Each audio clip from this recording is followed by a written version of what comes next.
या क्षणाला जर सगळ्यात जास्त ऐकू येत असेल तर तो आहे हॉर्नचा कर्कश आवाज आणि आमचा वाढलेला ब्लड प्रेशर. स्वागत आहे ठाकुर्ली स्टेशन रोड ते चोळेगाव 90 फीट रोडच्या रोजच्या ट्रॅफिक जॅमच्या महायात्रेत. आज पुन्हा तेच चित्र. तुम्ही जर कल्याण डोंबिवलीकर असाल तर हा व्हिडिओ तुमचा आहे. चोळेगावाकडून 90 फीट रोड कडे जाणारा हा रस्ता आधीच खूप अरुंद आहे. त्यात भर म्हणजे गेल्या अनेक दिवसांपासून रोडचे काम चालू आहे, त्यामुळे या रस्त्याला नेहमी ट्रॅफिक जॅम असतं. पण या सगळ्या गर्दीत सगळ्यात मोठा प्रश्न आहे तो वर्षानुवर्ष रखडलेला ब्रिज फ्लायओव्हर कधी पूर्ण होणार. वर्ष उलटली पण काम अजूनही अपूर्ण आहे. ट्रॅफिक जॅम साठी फक्त अपूर्ण काम आणि अरुंद रस्ते जबाबदार आहेत का?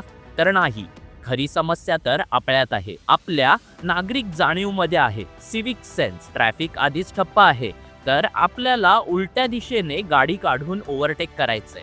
अरे समोरचा रस्ता नाहीये तरी गाडी घुसवून तुम्ही ट्रॅफिक आणखीनच भयानक करत आहात. नियमांना फाट्यावर मारून गाडी चालवण्याची ही घाई आपल्याला 1 मिनिटाची बचत नाही तर 10 मिनिटांची कोंडी देते. ट्रॅफिक पोलीस स्वतः खूप प्रयत्न करत आहेत. ऊन, वारा, पाऊस याची पर्वा न करता ते आपला घाम गाळत आहेत, फक्त ही कोंडी दूर व्हावी म्हणून. त्यांना मदत करणं हे प्रत्येक नागरिकाचं कर्तव्य आहे. माझी तुम्हाला नम्र विनंती आहे, कृपया योग्य लेन मध्ये गाडी चालवा. चुकीच्या बाजूने ओव्हरटेक करणं टाळा, कारण हा रस्ता मुळातच खूप छोटा आहे. तुमच्या एका चुकीमुळे 100 गाड्या अडतात. कल्याण डोंबिवलीकर म्हणून रोजच्या जगण्याचा हा भाग झालाय. पण स्मार्ट सिटी म्हणणाऱ्या शहरात हीच परिस्थिती किती दिवस? तो फ्लायओव्हर कधी पूर्ण होणार? हे चित्र बदलणार की अजून खराब होणार? हा रोजचा संघर्ष झालाय आणि तरीही प्रश्न कायम. याचा विचार आपण सगळ्यांनी करायला हवा. जय हिंद, जय महाराष्ट्र.